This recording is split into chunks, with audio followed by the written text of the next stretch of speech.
Participants connected on webcast link may change the quality settings to 1080p to watch the proceedings on best quality.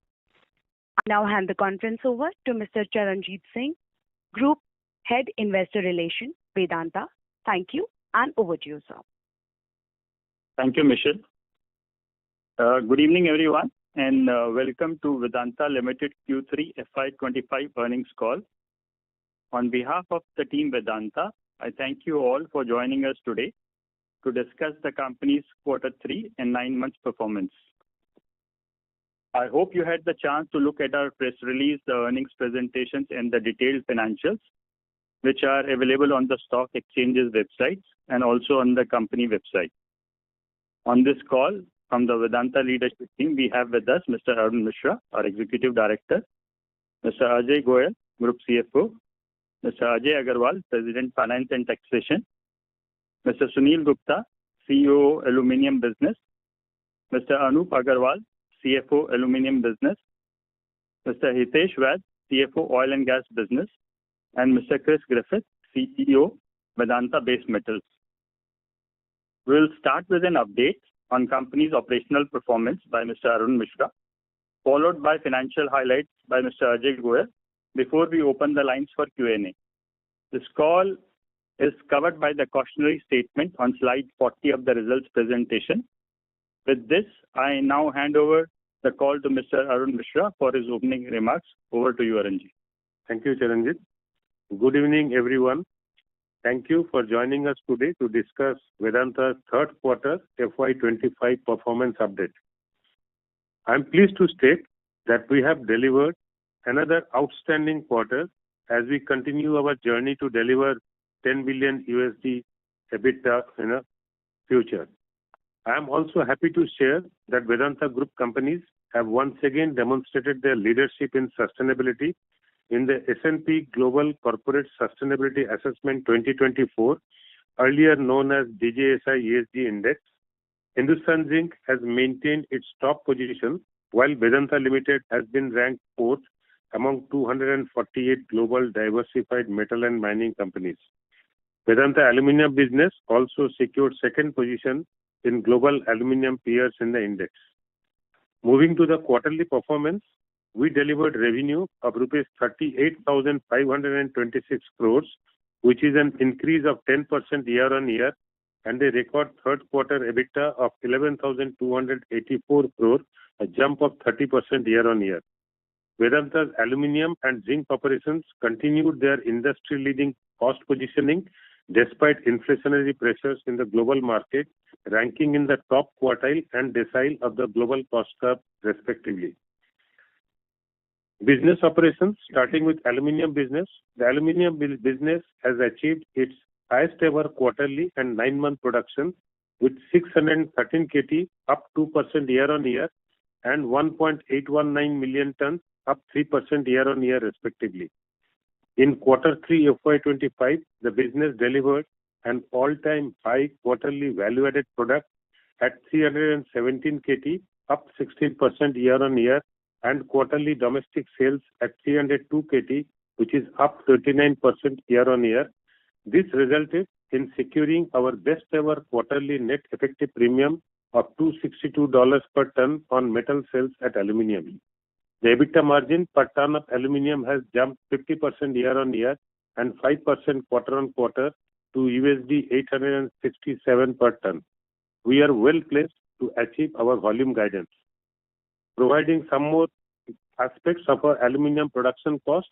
On the cost side, the business achieved hot metal production cost, excluding alumina, at $896 per ton, which is the lowest in the past 14 quarters. While the overall hot metal cost of production increased quarter-on-quarter due to sudden jump in alumina prices in the global market, however, we expect cost improvement in the coming months given the significant softening in the global alumina prices, currently trading at below $550 per ton versus the peak of $805 per ton in December. Additionally, the production ramp-up at our Lanjagad refinery in the coming months will enable us to bring down the overall cost.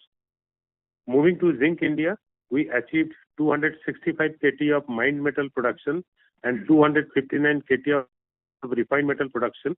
With the quarter 3 production, we delivered highest ever 9-month mined metal and refined metal production this year. The production cost of the quarter stood at $1,041 per ton, improved by 5% year on year.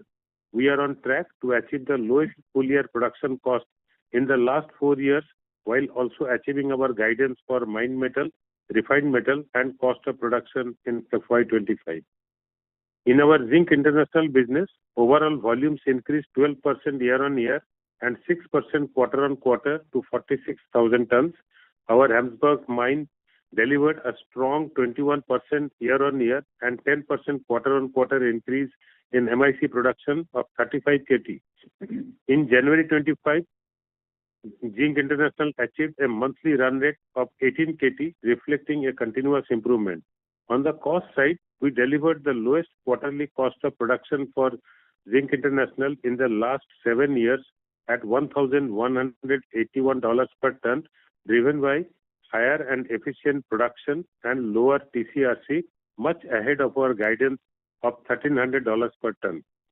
Talking about oil and gas business, natural decline in our fields has been partially offset by infill wells brought online in Mangala, Aishwarya and Rageshwari deep gas fields. We drilled 9 infill wells across the Mangala and Aishwarya fields in quarter 3 FY25, thereby taking the total count of infill wells to 18 in the initial 9 months of FY25.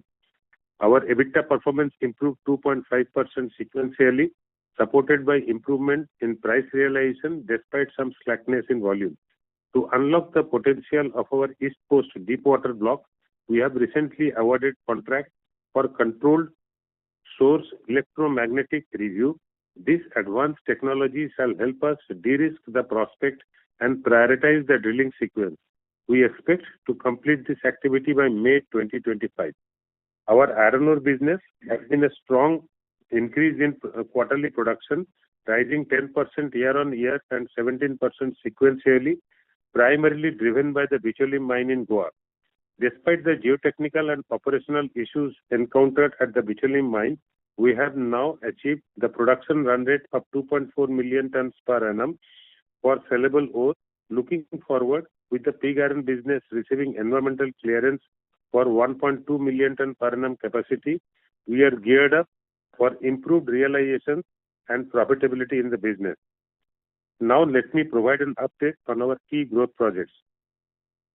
First, on aluminium business, I am delighted to announce that we have successfully doubled our rolled product capacity at Balco to 100 KTPA. With this commissioning, Vedanta has become the second largest producer of rolled products by capacity in India. There has also been an addition of 30,000 tons per annum aluminium silica ingots and 50,000 per annum slab capacity. Moving on to the Lanjigarh refinery, the ramp-up of Train 1 is now progressing steadily. Despite some teething issues and challenges on the supporting infrastructure side, we are making gradual progress.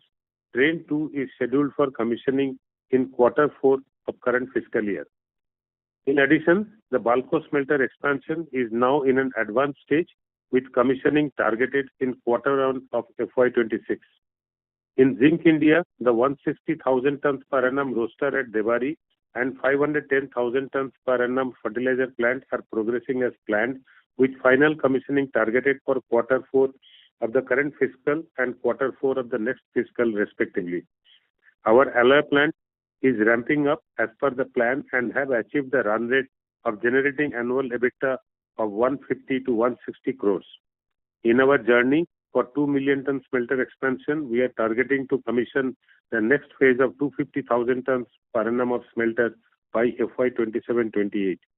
At Zinc International, which is one of the largest zinc deposits globally, our phase 2 expansion project is in full swing with commissioning targeted in FY26. In our merchant power business, Meenakshi and Athena power plants are scheduled to be operating at full capacity in FY26. With this, our merchant power operating capacity will increase to 5 GW within the next 12 to 15 months. In summary, we have delivered our strongest ever quarter 3 performance. Building on this momentum, we are confident of delivering the highest ever yearly EBITDA in FY25.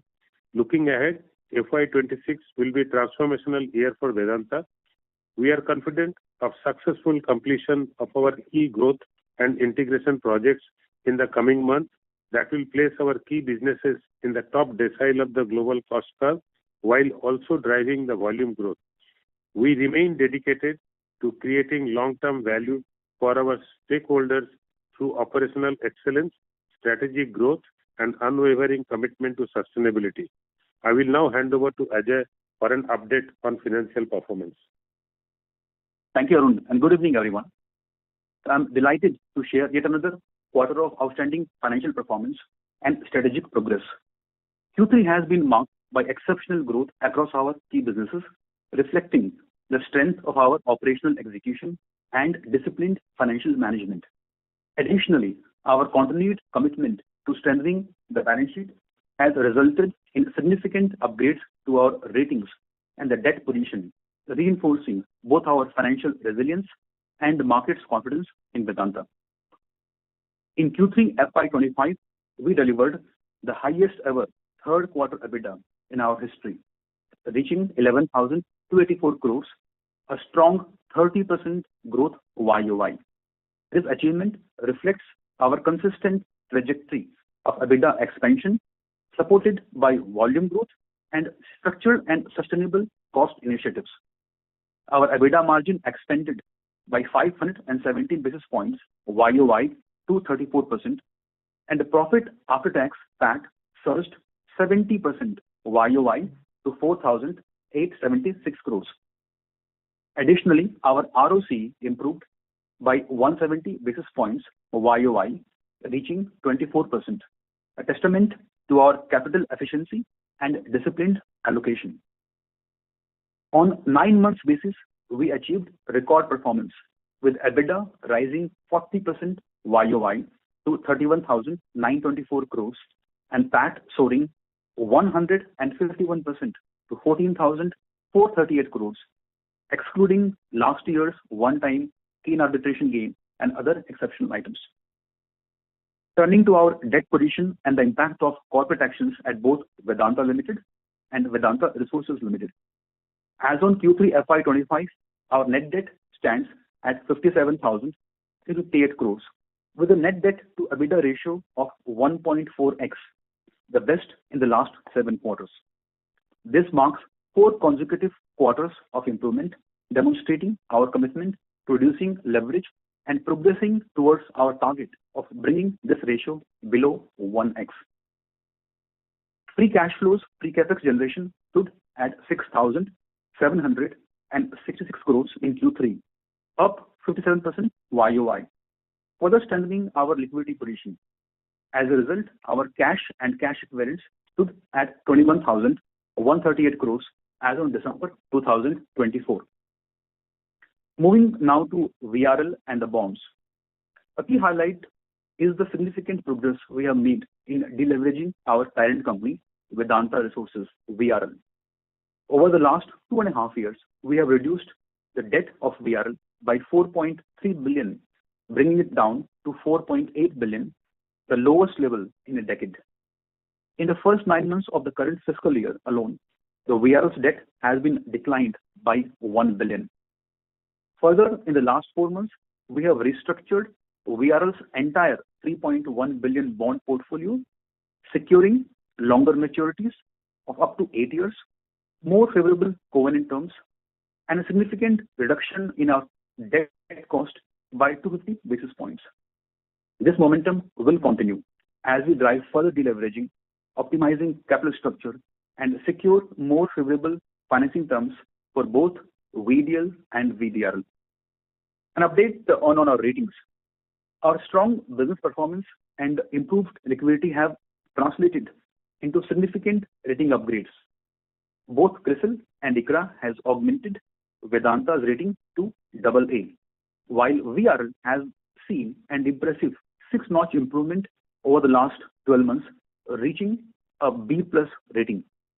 These upgrades reaffirm the strength of our financial position both on the P&L and balance sheet, and underscores the confidence the market places in our strategic direction. On the demerger front, We are in the important stage of execution. The shareholders and the creditors meeting scheduled on Feb 18th.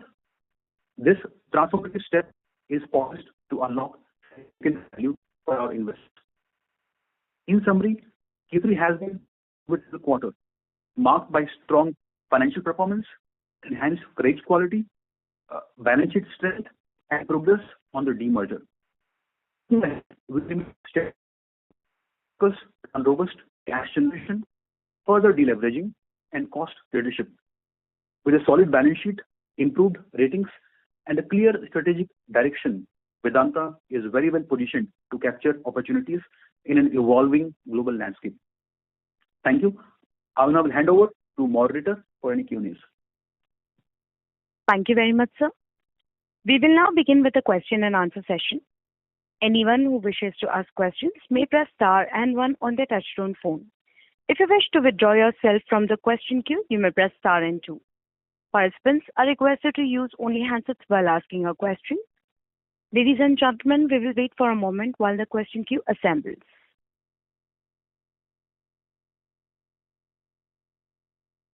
The first question is from the line of Amit Lohati from Emkay Global Financial Services. Please go ahead.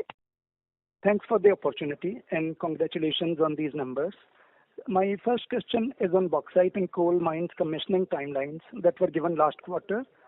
So the question is, do they still hold or is there any change? So bauxite and commissioning, so they still hold. We are looking at FY26, some in quarter 3, some in quarter 4. Yes. So in the last quarter, it was Q1 for the Sijimali bauxite mine. So is it changing? Yeah. Q1 of next fiscal, no? Yeah, Q1 of FY26. Correct. So my second question is that we have reported hot metal cost ex illuminate $900, which the company has highlighted that it is lowest in the last 3 years. So what has contributed to this benefit in Q3 and then are there enough levers with us to reduce it to even lower levels in the coming quarters? We have the aluminium team on the call, Mr. Anup Agarwal and Sunil Gupta. Anup, would you please address this question? Yes, thanks, Ajay. So, Amit, to your question, if you would recall, last time I had covered that in power due to increased materialization, better GCV, and the better planned PLS, the cost will progressively come down in the next 2 quarters. And we had also indicated a number of $40-50. And you can see that of it, $25 has come down in quarter 3. Another $20-25 we believe will come down in quarter 4. And to your question whether we have further levers, I can say that the lever maybe to an extent of $100, maybe $30-40 will come out of the operating efficiencies, and the balance will come as and when we ramp up our captive coal blocks. Okay, thank you. I hope that answers your question. Thank you. The next question is from the line of Amit Dixit from ICICI Securities. Please go ahead. Yeah, hi. Good evening, everyone, and thanks for the opportunity. First of all, congratulations for a very good set of numbers in a very challenging quarter. I have 2 questions. The first one is on oil and gas. So while I understand that the ASP injection is in progress, we have been taking a lot of initiatives on that front, but still we see a secular one-way decline in oil production. Just wanted to understand when this decline will be arrested and we can see actually a bump up in the production. We got oil and gas CFO, Hitesh, on the line. Hitesh. Hi, good evening. From an oil and gas field point of view, our current production is primarily from the discoveries which we made long time back, and as it happens in this industry, that these fields start maturing and declining. And obviously, our job is to manage this decline through good reservoir management practices, which we've been trying to do. One of the drivers for us to arrest this decline materially and move up the curve is, of course, the benefit which ASP injection will help us. That project is happening, and in first half of FY26, we'll start the injection into the larger part of the field, and we'll start realizing the benefit. But in terms of, near-term volume acceleration, what we are trying to do is work on infill opportunities in our existing field and try to manage that decline. So that is the objective twofold. One is, to accelerate that ASP injection process so that we can correct the decline and move the curve upward. And second is, how do we bring in more infill wells to manage our current decline? And of course, as we had said earlier as well, that beyond this, what we are also trying to do is build a larger portfolio so that we have additional opportunities through which the volume can come in. So, for example, our OLP block, which is the JR field, which is currently producing around 3,000 to 4,000 barrels, that is what, and which gives us an extra cash per barrel. We are going to drill a couple of more wells in the same block in 2.5 months' time, and that will give us near-term volume opportunity. And beyond that, of course, Northeast, where we are doing exploration, that is at least the well which we are doing now has given us positive results, and we hope to make that work. And the other part, which is the bigger part in that piece, is the deep water block, where we have just started the survey. Also, the contract has been awarded, and by May we should be ready with our drilling plan to start next year. So that's the broad plan of how we are trying to manage the current production as well as what we are doing to have an uptick in volume going forward in the next financial year. Thanks, Hitesh. Very elaborate answer. So what it means is that in H2 FY26, maybe we can see the production bumping up if all these initiatives and steps go in the right direction. Will it be a reasonable assumption? The way I will interpret is that for H2 we will see the benefit, the largest and benefit from the ASP injection, which we have already invested money and are doing a small injection as well as of now. But from now to the next 6 months, we are doing a lot of infill wells for which the approval was there, and those wells are also starting to come online. So we'll start seeing incremental volumes from them, which will arrest our decline and have a stable volume going forward. Okay, got it. The second question is on Zinc International. Now, massive improvement in cost, something that we have not seen in Zinc India as well. But of course, the scope to improve existed much more in international. So just wanted to understand how much of this decline is sustainable, because it is much beyond your own guidance. So what are the key drivers behind it, and how much of it is sustainable going forward? Requesting Chris to address this. And also, in case, Chris, you want to give the bigger picture for overall base metal and KCM. Okay, Ajay, thanks. So thanks for the question. I think we had a really spectacular third quarter in terms of cost. I think that's probably a little bit better than we're expecting to do. And my expectation is that we should see the cost range between $1,200 and $1,300. So that's massively down from the sort of $1,600, $1,700 a ton that we were seeing earlier on in the year. So this is perhaps a little bit better than we would expect going forward.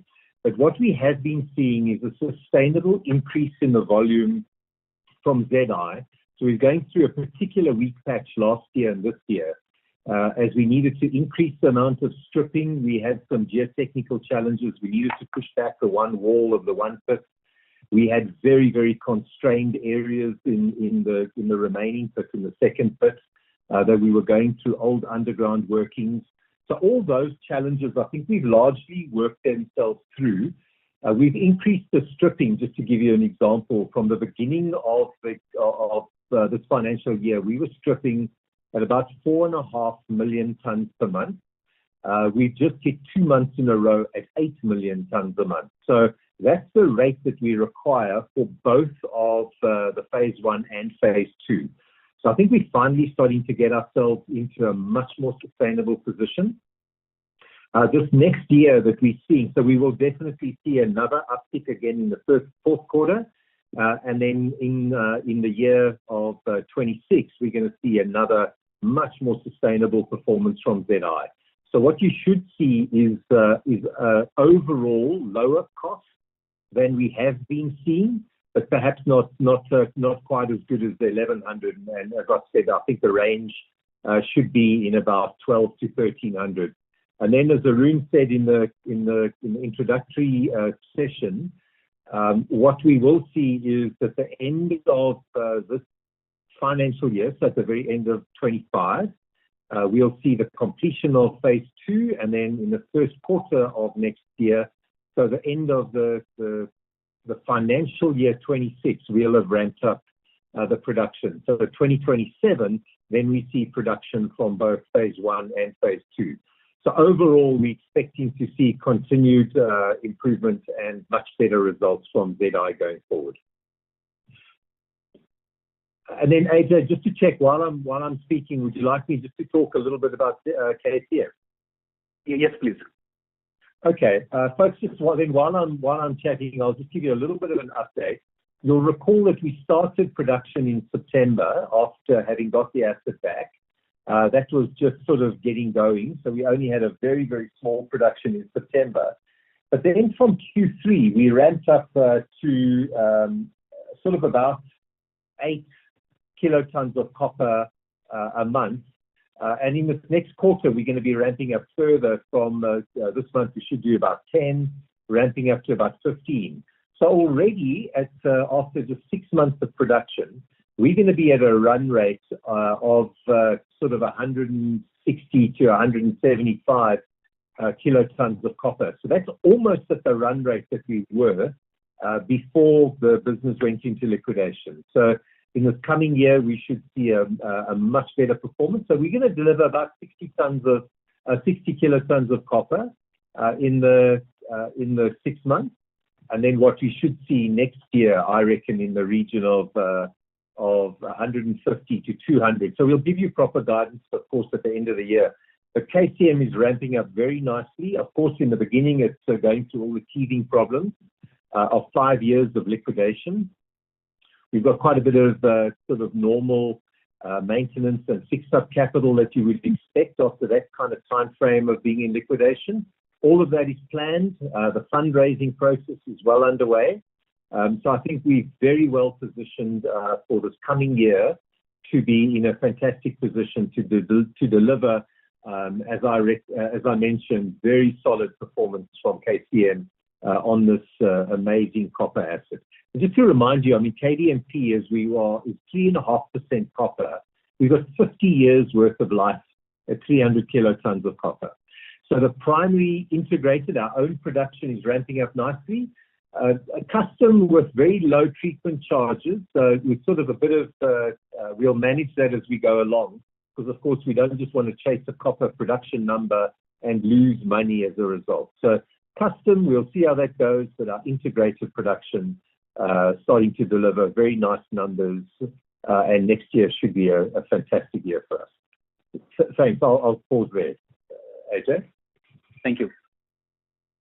So did I hear you right when? Thank you. The next question is from the line of Ashish Kejriwal from Nuvama Wealth Management. Please go ahead.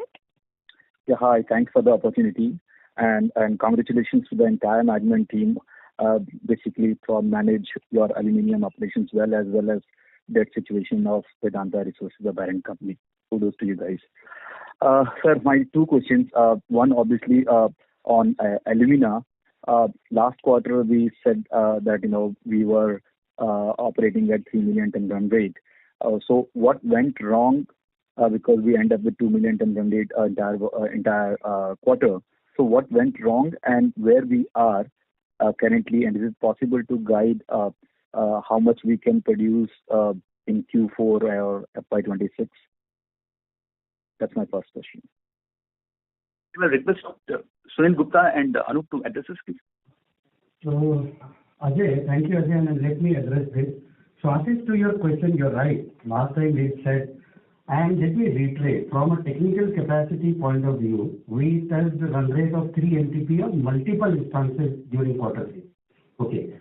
However, having said that, the same could not be sustained throughout due to unplanned shutdowns and infra-handling, and Arun covered that.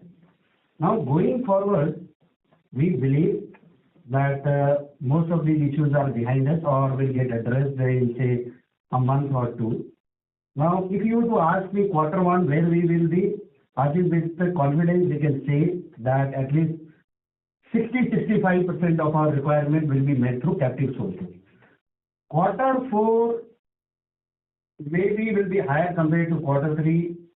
If I were to give a number, can be anywhere between 10 to 15%. Now, having said that, I would also like to cover the bigger picture. As you know, that train 1, as I said, will be closer to 3 million ton per annum, or the rated capacity as we exit this year. Quarter 2, we will start commissioning in quarter 4 of this year. And taking from the learnings that we've had during the commissioning of train 1, we believe next year at least 70% of our requirement we should be able to address through our captive alumina production. Sure. Ashish. Sure. Thank you so much, sir. That's very helpful. Second question is on international zinc. What we heard is that in Jan you were operating at 18,000 tons per month, and obviously, as you mentioned, that it's going to ramp up further. So, because we have seen many times lots of issues going over there, and because of which our production fluctuates. So, are we seeing that now these sort of issues are behind us, and at least we can do 18,000 to 20,000 tons per month going forward? And when the second phase of expansion is going to be commissioned, are we seeing any volumes coming in for the second phase in FY26? Requesting Chris to address, please.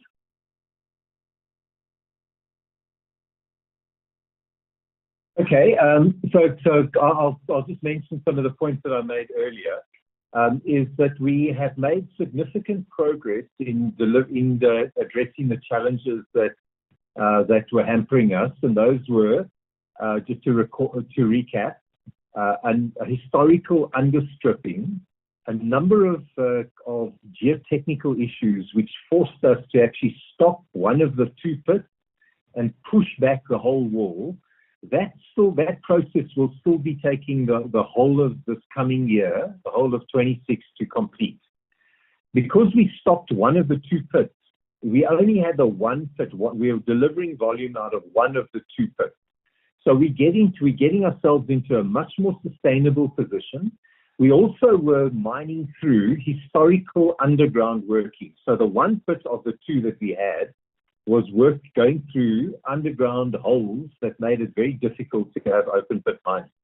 Now, I mentioned that we have made substantial progress. We've mined through those underground workings. We still only have 1 pit available, and during the course of 26, we get ourselves into a position where we start getting 2 pits producing. So now I think 26 will still be a fairly challenging year for us. But we should see a substantial increase in the production from ZI. So we should do somewhere between 160 and 180 kilotons of production this year. And next year, this is not our guidance. We'll give official guidance at the end of the year. But we'll see somewhere between sort of 240, 250 kilotons of production from Gamsberg and Black Mountain next year. So a very substantial pickup in production, over 20-25% next year. But what we won't see is any of the production, because we only finished the phase plant at the end of the financial year 26. So you'll see both phase 1 and phase 2 delivering in 2027. So next year, to summarize all of that, much better production. We've worked ourselves through most of the problems. We at the run rate of stripping, I mentioned 8.5 million tons per month is double what we were started at the beginning, 4.5. So we're stripping at the rate now that we need for both plants. So we've got a little bit of catch up to do, and we'll see that catching up during the course of 2026. So I would say that 2026, most of the problems are worked through, but we're still going to be, I think, fairly tight. And under those circumstances, if anything goes wrong, then it does impact you. But we're going to be in a much better position next year. And then from 2027 onwards, you're going to see ZI in a fantastic position. And then it'll be generating cash flow that I think we'll be proud of. Thanks. That's great, Krish. Thank you so much, and all the best. Thank you. Thank you. The next question is from the line of Ritesh Shah from Investec. Please go ahead. Yeah, hi. Thanks for the opportunity and congratulations for a great refi.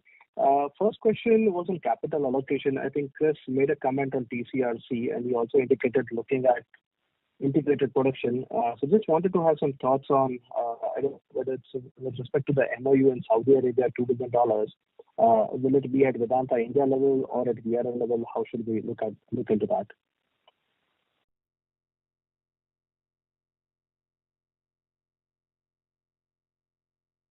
Ritesh, could you please paraphrase your question? So is the question that will KCM be part of structurally part of Vedanta Limited? No, Vedanta Copper, basically we have signed a MOU with Saudi Arabia to invest $2 billion. It's for an integrated smelter refinery. So I wanted to understand what the status of this particular project is and whether it will fall at Vedanta India or at VRL level.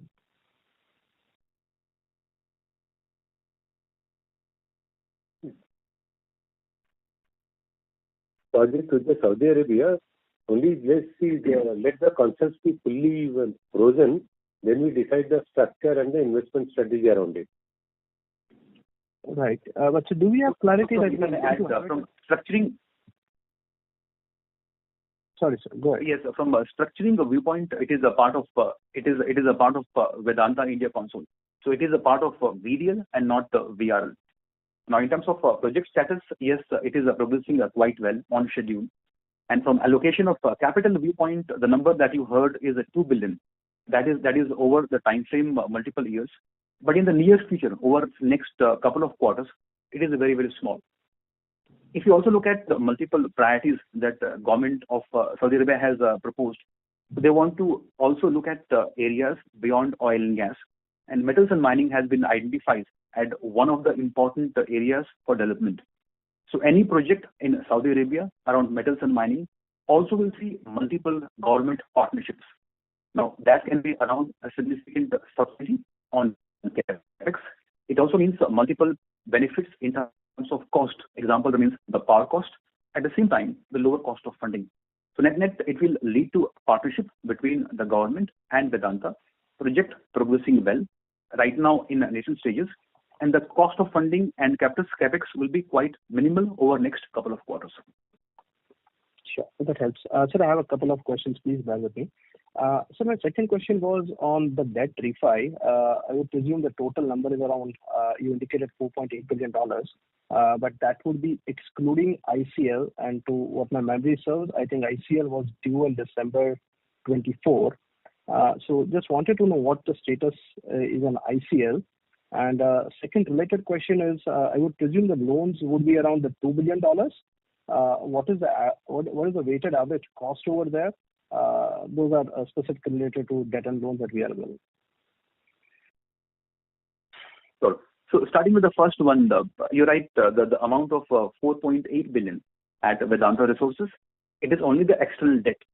And you also got to transpose on that 0.4 billion, 400 million is the intercorporate loan.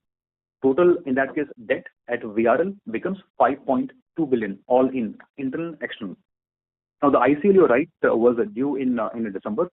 Now, the board has decided and recommended to extend this ICL by almost 15 months.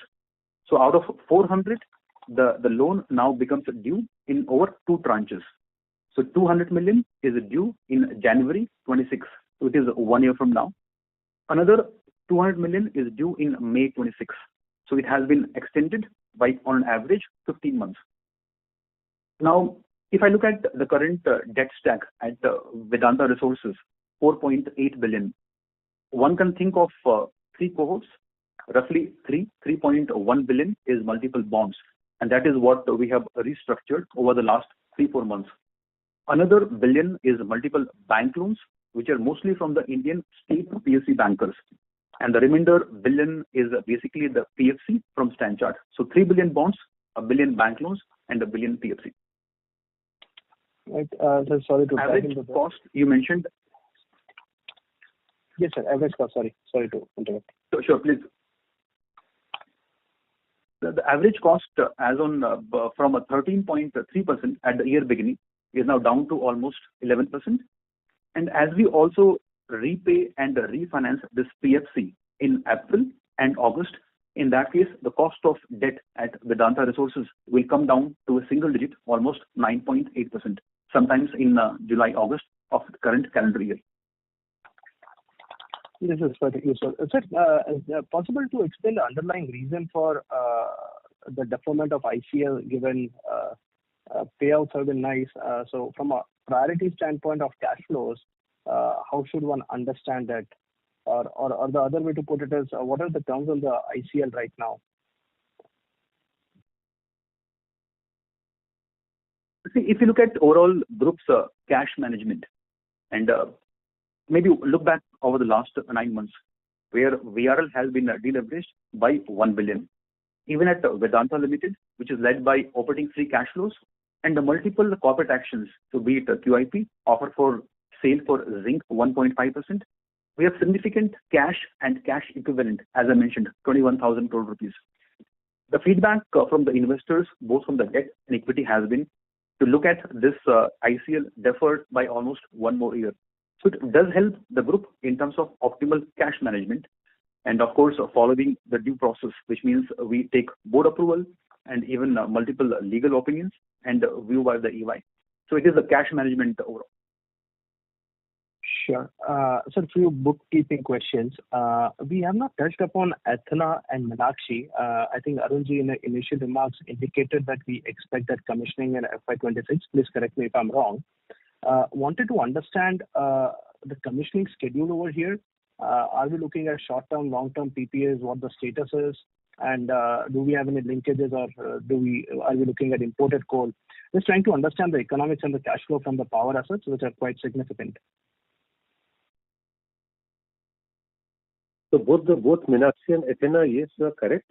Sometime it is supposed to come to full capacity in FY26.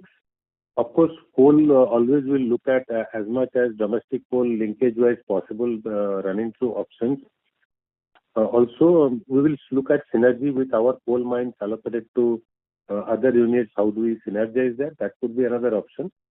And yes, they will have a final capacity of 5 gigawatt maybe in next 12 to 15 months once they are commissioned. Sir, I was looking at more detailing. Probably I'll join back with you with the same follow-up question. I'll join back with you. Thank you, sir. Thank you. The next question is from the line of Rashi Chopra from Citigroup. Please go ahead. Thank you. Just continuing with the question on the debt. So now the interest cost should be somewhere 515 million, right? And from a repayment perspective, this year is about 800 million for the standstill loan. And what would the amount be for next year? This is for PLC. Okay, so maybe Rashi, I will give you overall picture for Vedanta Resources.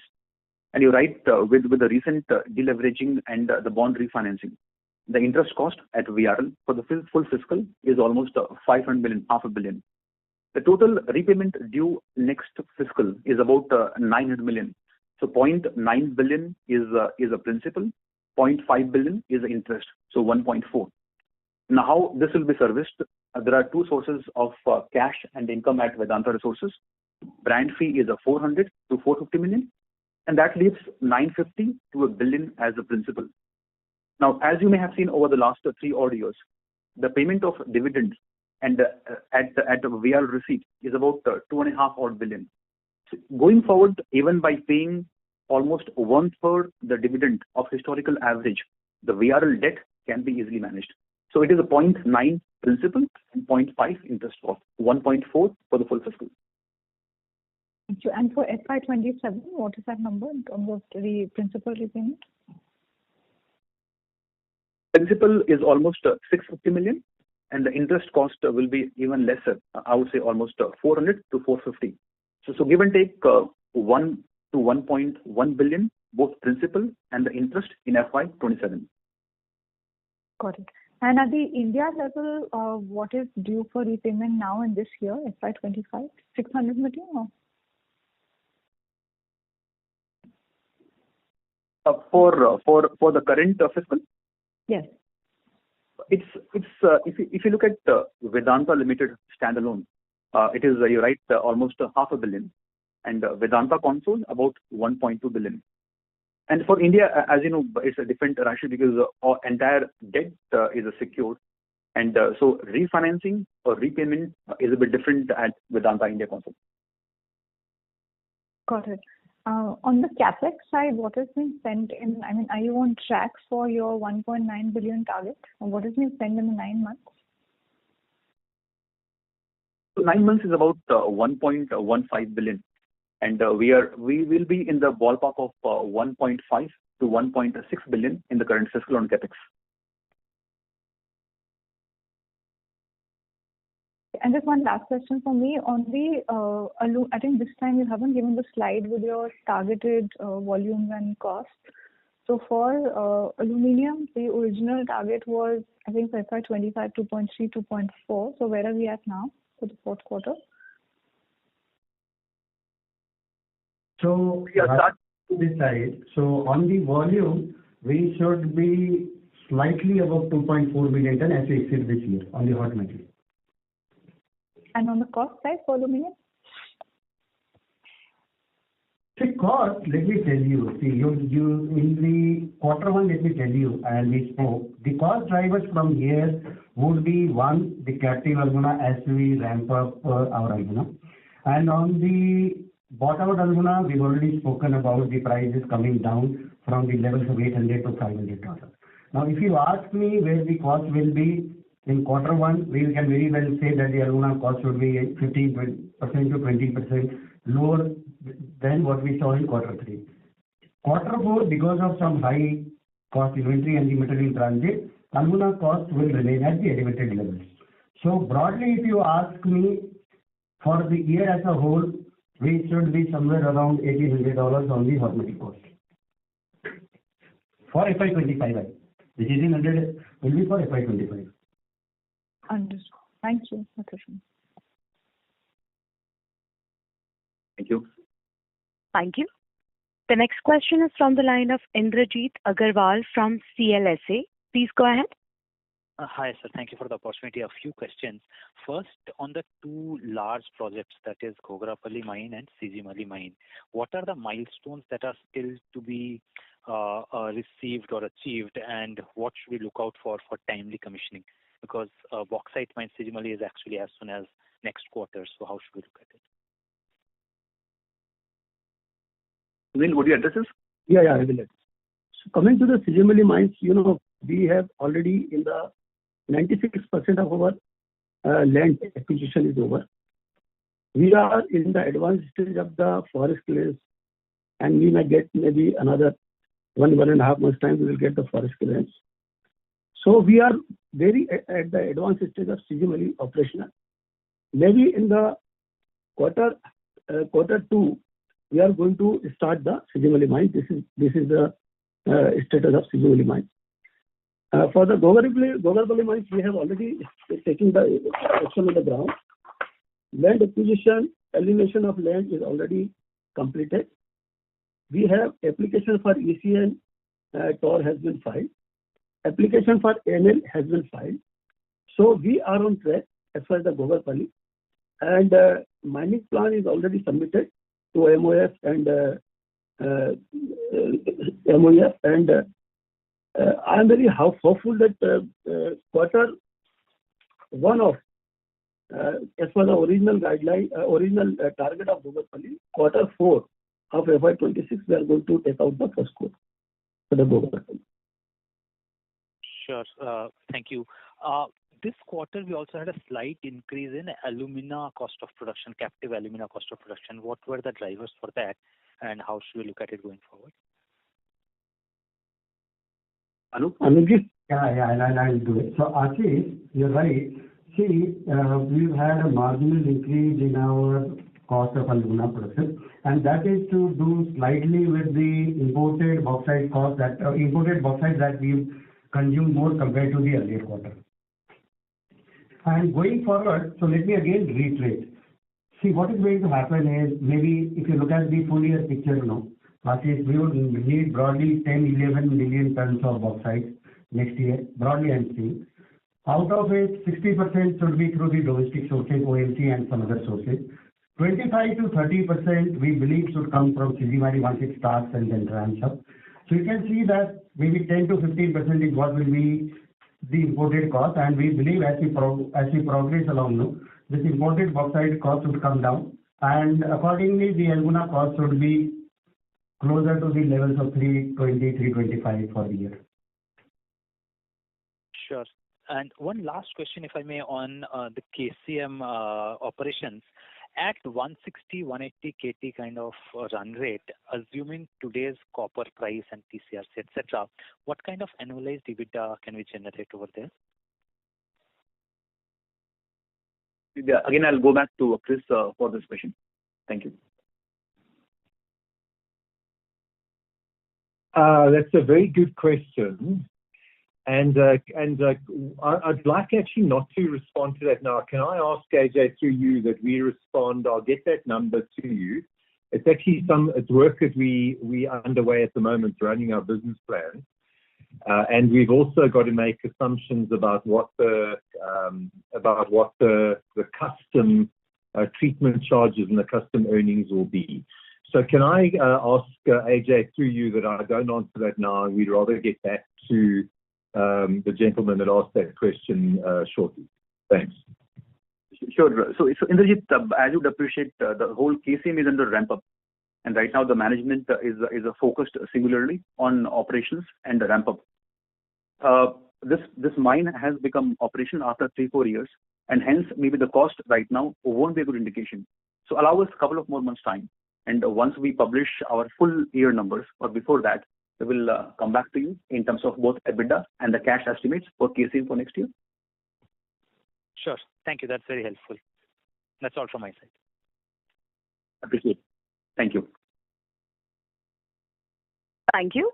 The next question is from the line of Pallav Agarwal from Antique Stock Broking. Please go ahead. Yeah, good evening, sir. So just a clarification, KCM is still part of Vedanta Resources, right? Or is there any plan of shifting that to the base metal business during the restructuring? Yes, you're right. It is a part of Vedanta Resources, and right now there are no plans to be discussing actively. So it remains part of Vedanta Resources in the near future. Sure. So just a couple of clarifications. So if I look at the zinc international business, so we've had higher production and lower cost. Right, and even zinc prices, zinc has been sequentially higher. So why have we seen a small, decline in EBITDA on a sequential basis?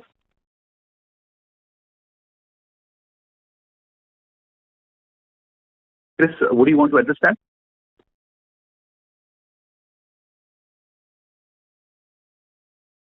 So no, we actually are increasing as the costs are reducing and the volumes are increasing. We're increasing EBITDA. So, and that'll continue again for this fourth quarter as we once again increase production. You'll see an increased EBITDA for Q4. And of course, likewise, that'll continue into 26. So Chris, I was actually referring to the sequential. There's a small. Yeah, please go ahead. You're right. Maybe there's a small impact. Yes. So yes, there's a higher volumes, the lower cost as well. And if you look at sequentially, maybe the EBITDA in the second quarter, 378, and the third quarter is 54. Small difference, and that is mostly one can attribute towards pricing. Sorry, could you repeat that? Which pricing? So the pricing is a reason, but overall the volumes are better, and so is the cost. The small impact on EBITDA is a function of mostly pricing. So if you see the zinc pricing in the second quarter was a bit different than the second quarter. Sure, okay, because the average was higher in the third quarter, but yeah, maybe the timing difference could lead to that. So similarly on the oil and gas business, the crude prices were down sequentially, and our OPEX also, as per the presentation, went up sequentially. Even the production, there was a decline. So but we've had sequentially higher EBITDA. So any particular reason for that? Hitesh? Yeah. Hi. See, in the oil and gas business, beyond the oil price, volume and cost, one of the factors is, our recovery from the revenue of the spend which we do on capex. And as I said, we have started, investing money in new infill wells, which will help us to gain volume in the near term, as well as the ASP project where, the work is happening on the ground. Since I'm spending a bit more in infill wells and development, my profit sharing, goes down, and that's why my EBITDA goes up, even though there is a marginal, change in the volume as well as, a bit uptick in costs. So basically, the capex affects the profit sharing with the government, and so that is leading to this increase. Yeah, correct. Because now I'm putting more money to bring, volume in the near term, so that helps me